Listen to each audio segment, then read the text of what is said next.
மானம் குறையும் இன்னு மாசு படியும் இன்னு வீணா கதை முடிஞ்சு போச்சு.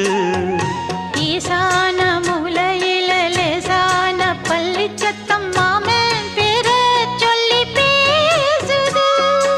ஆறாத சோகந்தன்ன தீராம சேர்த்து வச்சு ஊரும் சேர்ந்து என்ன ஏசுது.